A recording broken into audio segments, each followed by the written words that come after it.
Məhkəmə qərar qəbul edir, amma icra işinə gələndə bu həyata keçirilmir. Əsasən aliment tələbləri, bank borcları, kommersiya müqavilələrinə əməl olunmaması, maddi və mənəvi zərərin ödənilməsi, əmlak və qeyri-əmlak tələbləri ilə bağlı olan məhkəmə qərarları daha çox icra olunmamış qalır.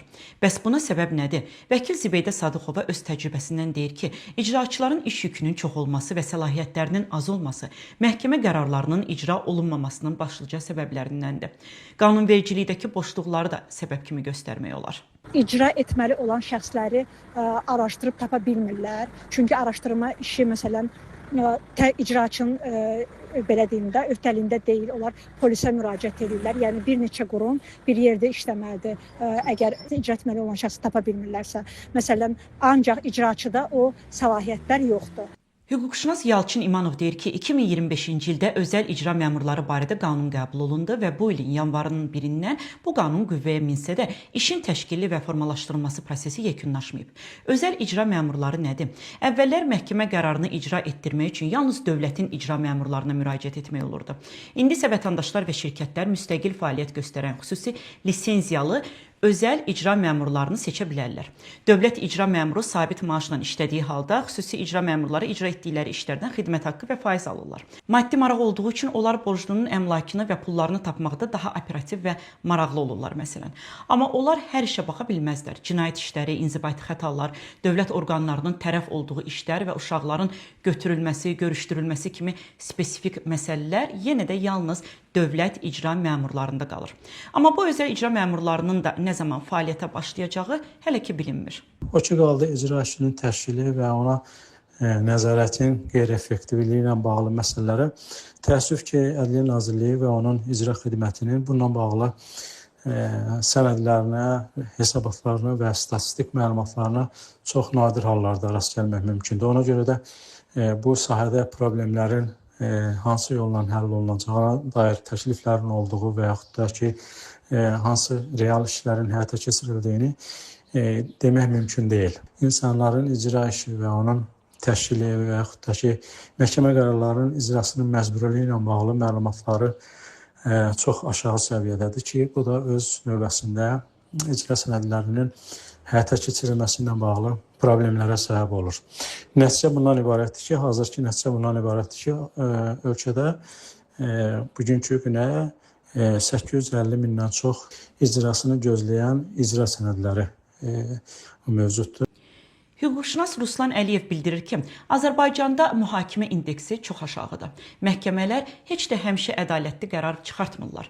Korrupsiya halları çoxdur. Beləliklə, məhkəmə qərarlarının keyfiyyəti düzgün olmalıdır ki, onun icra mexanizmi də düzgün aparıla bilsin. İcraçının hərəkətsizliyindən şikayət vermək isə çox hallarda şikayət edən vətəndaşın özünə qarşı çevrilir.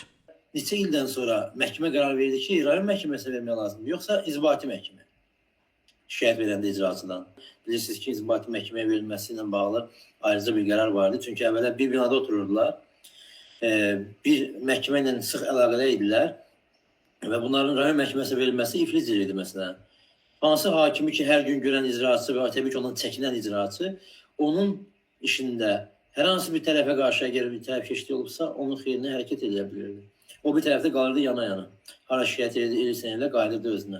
Və yaxud icraçılar qərəzli iş aparanda onlardan şikayət mexanizminin birincisi rəisidir, amma rəisi onunla eyni hərəkəti, eyni cavabı paştalyon kimi kopyalayıb verirdi, yəni təkrarlayıb verirdi.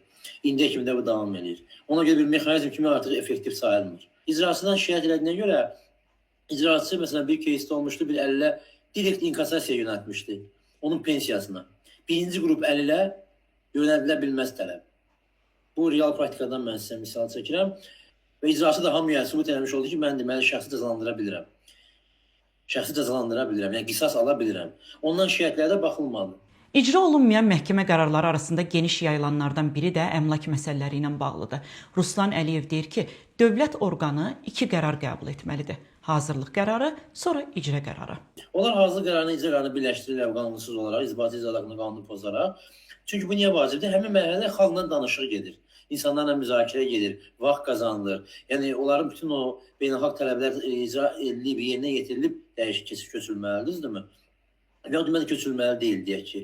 Yəni, bununla bağlı bir proses getməlidir. O getmir. İnsanların deyək ki, məhkəməyə verir dövlət orqanı bunları və verəndən sonra icra şəklində durur, götürür buldozeri, polisi falan gəlir üstünə.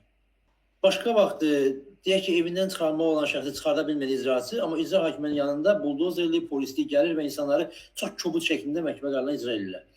İcra olunmayan aliment işləri də böyük kateqoriyaya aiddir. Amma burada problem ancaq texniki deyil, iqtisadi tərəfləri də var. Amma bu işdə icraçının maraqları önə çıxır. Bəzən qeyri-əxlaqi təkliflər də olur. Adam gəlir bir ərizə yazır, imkanım yoxdur. Bununla da artıq inzibati məsuliyyətdən və cinayət məsuliyyətindən azad olmuş olur. Çünki qəsdən yayılmış sayılmır. Təbii ki, o ərizəni bəzən heç də havayı vermirlər, heç də təmənnasız o ərizə olaraq qəbul edilmir və icrasına heç də təmənnasız susmurlar. Və bu da çoxsaylı adamların narazılığına səbəb olur. Daha bir məsələ, deyək ki, obyektiv araşdırır, amma icra orqanı bizim bir keysimizdə yığılan borcları qaytarmır. Deyir ki, şükür elə ki, cəmaət heç onu da ala bilmir. Bunu vətəndaşa dediyi olur. Və ya üstünə qışır, cəmaət çox zəng elədiyicə, tələb elədiyicə ki, yəni bəsdir, bezdirdi və s. və ya kobud danışırlar. Bəzən isə əksinə, deməli, boşanmış qadın olduğu üçün onların üzərində olan stigmadan istifadə edib, görəcəyi işin daha keyfiyyətli görmək və ya qanunla öz vəzifəsini görmək naminə müxtəlif təkliflərdə bulunurlar ki, qadınlar bunlardan şikayət edir. Ki, yəni, müəyyən ədəbli və ya ədəbsiz təkliflərdə bulunurlar. Yəni, bunlar da çəkindirir insanları, icra işinin dalınca düşməkdə çəkindirir. Yəni, bura qədər incə məqamlar var. Gəlinen nəticə odur ki, problemin həlli yalnız icra mexanizminin təkmilləşdirilməsi ilə mümkün deyil. İşə kompleks yanaşılmalı. Hətta məhkəmə qərarlarının qəbul edilməsi mərhələsindən başlanılmalıdır. Çünki məhkəmə qərarlarının ədalətli və obyektiv qəbul edilmədiyi, korrupsiya və məmurların toxunulmazlığı ilə bağlı problemlərin aradan qalxmadığı bir şəraitdə sonrakı icra mexanizminin də effektiv işləməsi çətin olacaq.